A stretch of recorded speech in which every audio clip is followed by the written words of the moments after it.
বিসমিল্লাহির রহমানির রহিম। পরম করুণাময় ও অসীম দয়ালু আল্লাহর নামে শুরু। আলহামদুলিল্লাহিল্লাযী আনজালা আলা আবদিহিল কিতাবা ওয়া লাম ইয়াজআল লাহু ইওয়াজা। সকল প্রশংসা আল্লাহর, যিনি নিজের বান্দার প্রতি এই গ্রন্থ নাজিল করেছেন এবং তাতে কোনো বক্রতা রাখেননি। কাইয়িমান লিয়ুনযিরা বা'সান শাদীদান মিন লাদুনহু ويبشر المؤمنين الذين يعملون الصالحات أن لهم أجرا حسنا ماكثين فيه أبدا।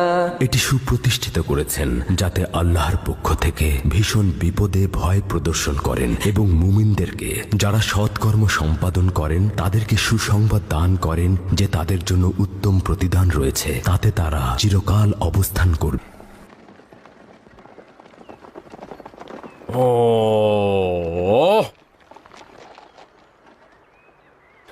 এখন নিশ্চিন্ত থাকুন জনাব আদুনিয়া।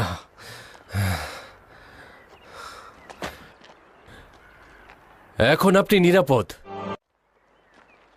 এবারই প্রথম নয় যে জনাব ম্যাক্সিমিলিয়ানুস আমাকে নাজাত দিলেন। পূর্বে অসংখ্যবার তিনি আমার জান ও মালের নাজাত দিয়েছেন। তাহলে তো শোনা উচিত কিভাবে।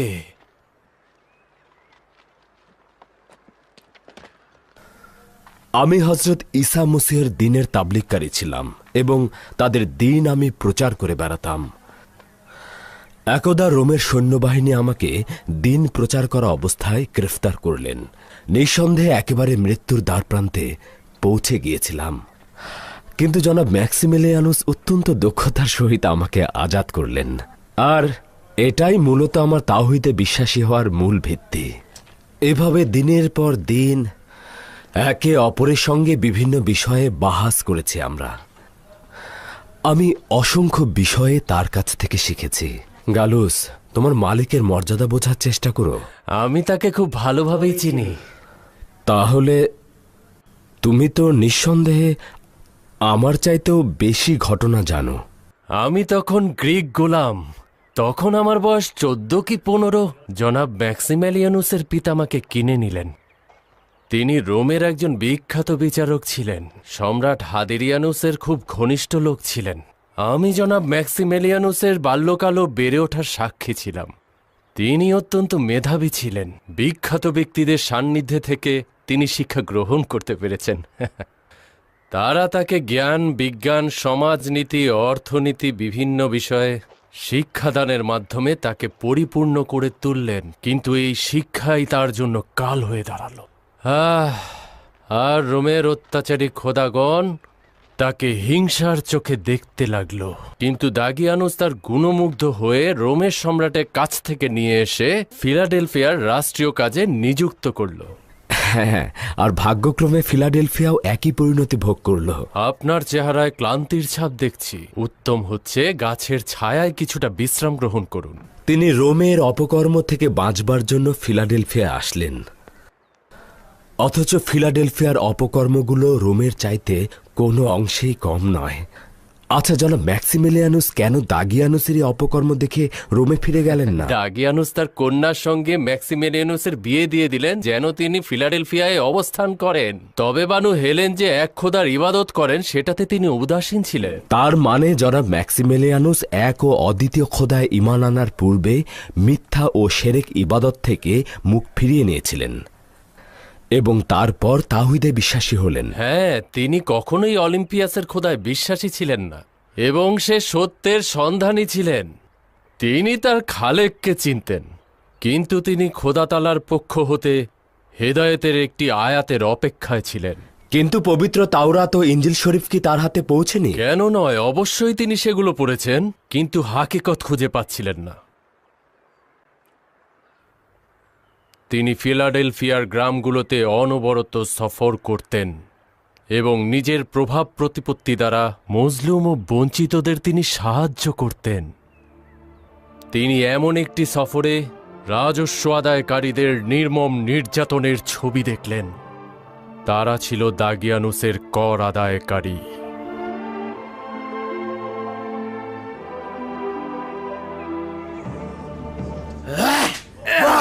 মুদ্রাগুলো কোথায় বল, বল। আব্বাজান, তাকে ছেড়ে দাও, তাকে ছেড়ে দাও, তাকে ছেড়ে দাও, সে মরে যাবে। তাকে ছেড়ে দাও, ছেড়ে দাও তাকে, তাকে ছেড়ে দাও। মুদ্রাগুলো কোথায় বল, সে মরে যাবে, সে মরে আমার কাছে যাবে। নেই। মুদ্রাগুলো কোথায় বল। আসলে নেই, থাকলেও জানের চেয়ে প্রিয় হতো না। তাকে ছেড়ে দাও, রহম করো তার উপর, সে জানে না। তাকে ছেড়ে দাও। সতর্ক থেকো, কোনো কিছু যেন লুকিয়ে না রাখে, বিন্দু মাত্র রহম করবে না। মারো, যতটুকু পারো সংগ্রহ করো, প্রত্যেকটা জিনিসকে ভালো করে দেখো, বিন্দু মাত্র রহম করবে না। মারো, মারো ওকে।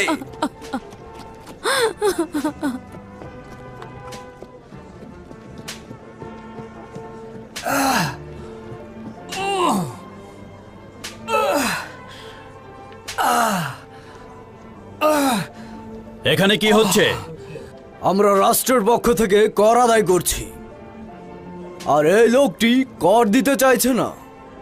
দিতে চাইছে না নাকি ওর কাছে নেই?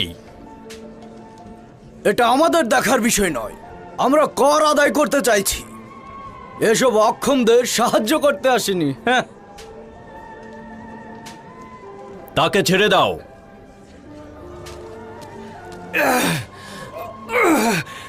বন্ধ করো। কে আপনি আলী জনাব? একজন নগণ্য কর্মচারীর উচিত আনুগত্য প্রদর্শন করা, সওয়াল করা নয়। তাকে ছেড়ে দাও। আমি আলী জনাব ডিওক্লেটিয়ানুসের কর আদায়কারী কর্মকর্তা। আপনার কোনো ফরমান আমি মানব না।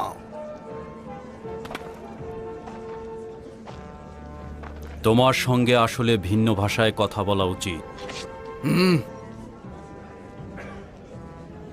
দেখে মনে হচ্ছে আপনি খুব কোমল স্বভাবের লোক আলী জনাব।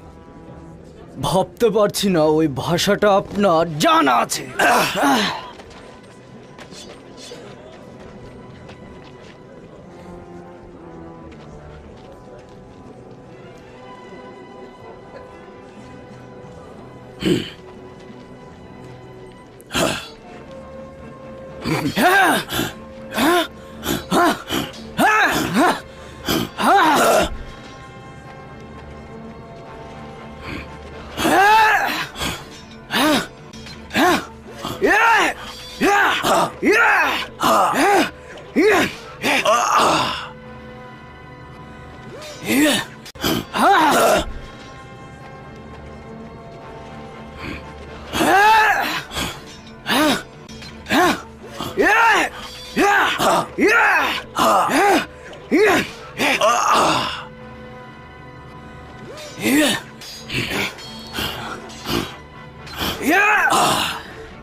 কতল করো ওকে, কতল করো, কতল করো ওকে, কতল করো ওকে, কতল করো, কতল করো ওকে, কতল করো, কতল করো, কতল করো ওকে।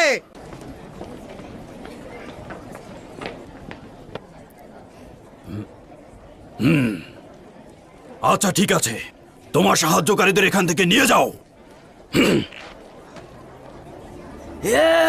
আলী জনাব খেয়াল করুন, আলী জনাব, আলী জনাব, আলী জনাব, খোদা তোমার কাছে পানা চাইছি, তোদের ওপর লানত। তিনি ডিওক্লেটিয়ানুসের জামাতা ম্যাক্সিমিলিয়ানুস। চলো তাড়াতাড়ি, চলে আসো, চলে আসো সবাই।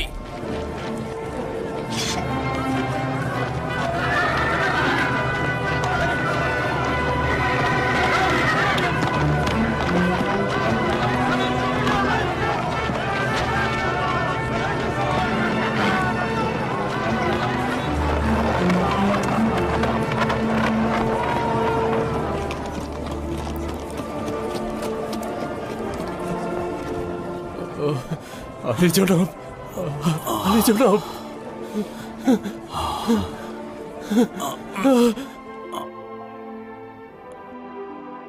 জনাব ম্যাক্সিমেলিয়ানুসের সঙ্গে তাহুদে বিশ্বাসী ও খোদার নূরে আলোকিত এই বৃদ্ধের পরিচয় এখান থেকেই।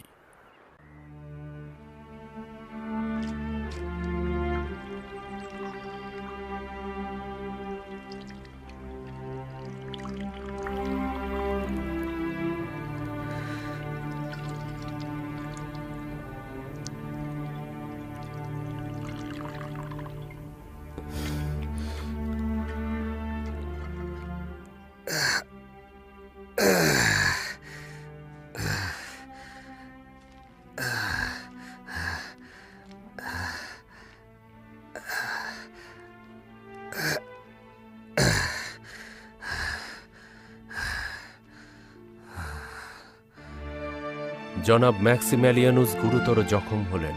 ওই বৃদ্ধ ঘটনার জন্য নিজেকে অপরাধী ভাবলেন। মনে প্রাণে তিনি এর প্রতিদান দিতে চাইলেন।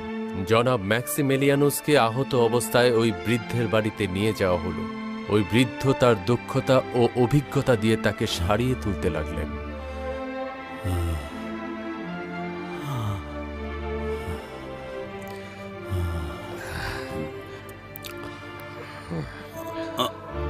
না না না, এই অবস্থাতে আপনার বিশ্রাম নেওয়া উচিত। এখন আপনার চলাফেরা করা বিপজ্জনক। গালুস, জি জনাব, আমি এখানেই আছি। আমার অনুপস্থিতি হেলেনকে চিন্তিত করবে। আলী জনাব, আপনি চিন্তা করবেন না।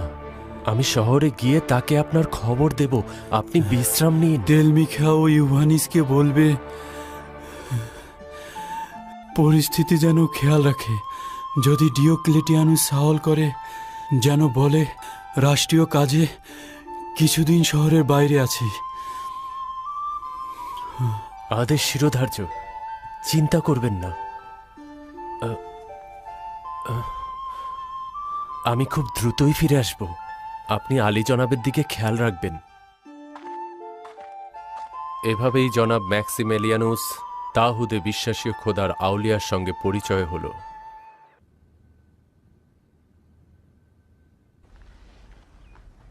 জখমের ওপর খুব ভালোভাবে বাধা হয়েছে। আমাকে ক্ষমা করবেন, আমার পক্ষে এর থেকে বেশি কিছু করা সম্ভব হয়নি।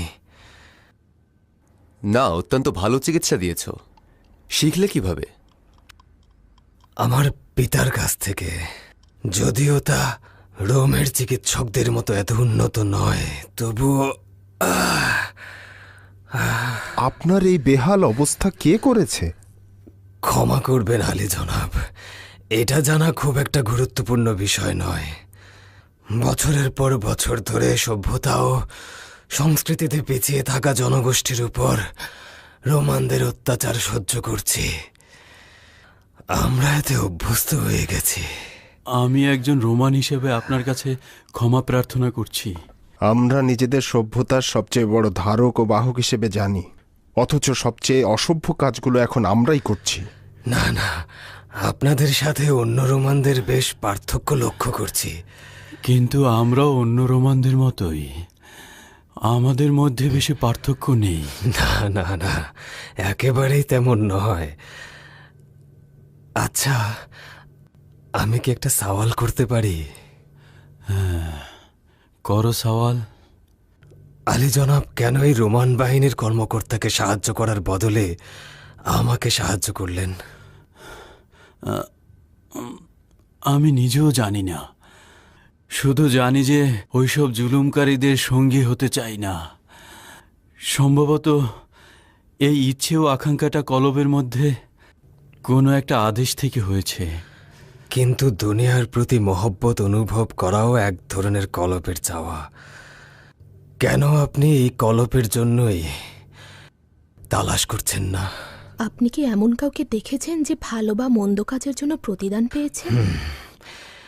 এটা আমি বিশ্বাস করি।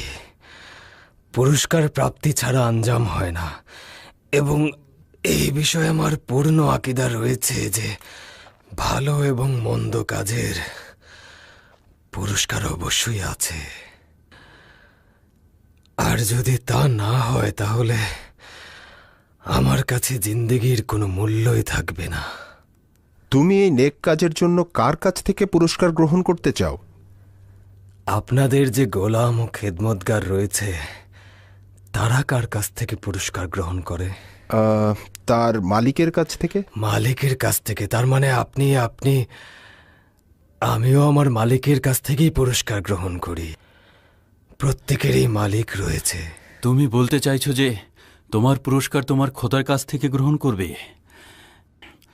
আমার কাছে নেক কাজের ফলাফলের জন্য এটাই সবচাইতে পছন্দনীয় পথ, কিন্তু আমিও অতটা জানি না। আমি আমার নেক কাজগুলো মন্দিরে রক্ষিত ওই সকল হাতে বানানো খোদার ইবাদতে নষ্ট করতে চাই না। আমি জানি যে একজন খোদা আছেন, আমি নিশ্চিত, কিন্তু তিনি কেমন তা জানি না। আমার খোদা আমার খালেক, কিন্তু আপনাদের খোদা উত্তম হচ্ছে এইভাবে বলা যে রোমানদের খোদা নিজেরাই নিজেদের হাতে বানিয়েছে। না, তোমার খোদাকেও আমি পুরোপুরি বিশ্বাস করি না। যদি ইহুদি হও তবে নিজেদের খোদারই ইবাদত করছো। আর আমি পড়েছি যে তোমাদের তাওরাতে পয়গম্বরকে গুনাহ ও মন্দ কাজের সঙ্গে সম্পর্কিত করা হয়েছে। আমি কবুল করতে পারবো না যে একজন খোদা আসমান থেকে জমিনে নেমে আসলো, পথে হাঁটল, পয়গম্বরের সাথে কুস্তি লড়ে পরাজয় বরণ করল। আবার যদি তুমি হজরত ঈসা মসীহের অনুসারীও হও তবে তোমার খোদাকেও কবুল করতে পারবো না। খ্রিস্টানদের খোদারও রোমান খোদার মতো সন্তান রয়েছে, ওদের ধর্মগ্রন্থ ইঞ্জিল। কিন্তু আপনারা যে খোদার কথা বলছেন সেটা ঈসা মসীহের তাবলীগকারী ও অনুসারীরা তৈরি করেছেন। ঈসা নিজে কখনো বলেননি। এই অনুসারীরা রোমানদেরকে ঈসা মসীহের দিনের প্রতি আকৃষ্ট করার জন্য তার আসমানি দিনকে রোমানদের জমিনের দিন হিসাবে তৈরি করেছেন। বৃদ্ধ লোকটি জনাব ম্যাক্সিমেলিয়ানুসকে একটি প্রাচীন ইঞ্জিল শরীফের কথা বলছিলেন, কিন্তু তখন আমার জ্ঞান ছিল কম, তাই তেমন কিছু বুঝতেও পারতাম না। কিন্তু পরিষ্কার বোঝা যাচ্ছিল যে এই বৃদ্ধ লোকটি অনেক জ্ঞান গর্ভের কথা জানেন। আচ্ছা রাখুন, এত চিন্তিত হওয়ার কিছু নেই। আমি আমার আকীদা সম্পর্কে বলছি। আমি হজরত ঈসা মসীহের একজন অনুসারী। আমার পয়গম্বর হজরত ঈসা মসীহ, আর কিছু নয়। তার মানে হচ্ছে ইহুদি ও হজরত ঈসার অনুসারীদের মধ্যে পার্থক্য রয়েছে? হজরত ঈসার খোদা এবং অন্যান্য সকল নবীদের খোদা তিনি এক এবং অদ্বিতীয়। এর বাইরে যা কিছু আছে সবকিছুই আমাদের নিজেদের জেহেনের বানানো ভিত্তিহীন গল্প। তুমি এসব কথা কি নিজে থেকে বলছো নাকি তোমার কাছে এর কোনো দলিল আছে? অসংখ্য দলিল রয়েছে, তবে সবথেকে উত্তম দলিল হচ্ছে লিখিত গ্রন্থ, যাকে আমি আমার জানের চাইতেও ভালোবাসি। আমি কি এটা দেখতে পারি? হ্যাঁ, অবশ্যই, কেন নয়।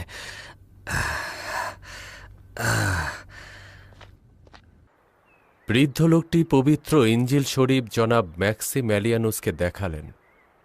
তিনি সেটি শেষ না করা পর্যন্ত থামলেন না।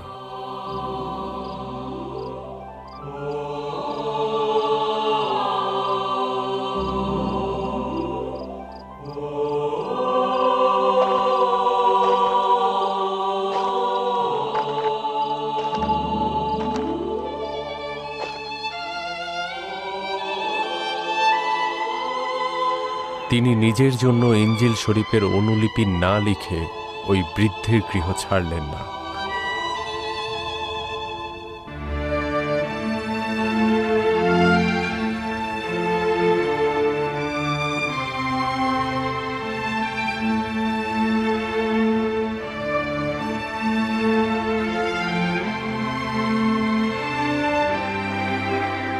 ওই ঘটনা ও পবিত্র গ্রন্থটি জনাব ম্যাক্সিমেলিয়ানুসকে হজরত ঈসা মসীহের দিনের দিকে ধাবিত করল এবং তার সাথে আমাকেও ওই পথে নিয়ে এলেন। গালুস, জনাব ম্যাক্সিমেলিয়ানুস সত্যিকার অর্থে মহান খোদাতালার একজন সাধক পুরুষ। তিনি আমাকে বলতেন, হজরত ঈসা মসীহ যা কিছু বলে গেছেন এবং বর্তমানে তার অনুসারীরা যা বলছেন তার মধ্যে পার্থক্য হল একটি বড় মোটা বৃক্ষের সাথে একটি ছোট চিকন গুল্মলতার যে পার্থক্য।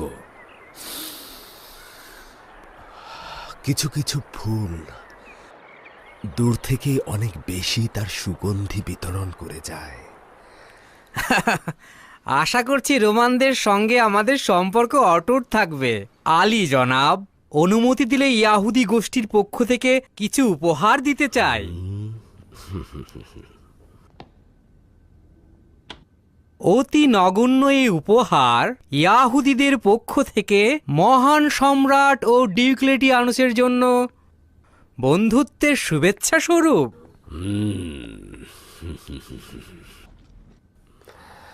আমি এই মহামূল্যবান হাদিয়াকে বন্ধুত্বের নিদর্শন হিসেবে কবুল করলাম। জেরুজালেমের রোমের খোদা ও ইয়াহুদি গোষ্ঠীর মধ্যে যে সন্ধি হতে চলেছে তাতে আমাদের করণীয় হচ্ছে মহামান্য শাসকের সহযোগিতা করা এবং মহান সম্রাটের আগমনের সময় লাল গালিচা সংবর্ধনায় আমাদেরও অংশগ্রহণ করা। মহান সম্রাটেরও এরকমই আশা, আর আমাদেরও ইচ্ছে হচ্ছে পরস্পরের সহিত হাতে হাত রেখে কাঁধে কাঁধ মিলিয়ে ব্যবসা বাণিজ্য সহ নানা রকম কর্মকাণ্ডের সম্প্রসারণ ঘটানো। আর হাকিকত হচ্ছে মহান রোমান সম্রাটেরও আকাঙ্ক্ষা মানুষের সুখ শান্তি সমৃদ্ধি বজায় রাখা। কিন্তু একদল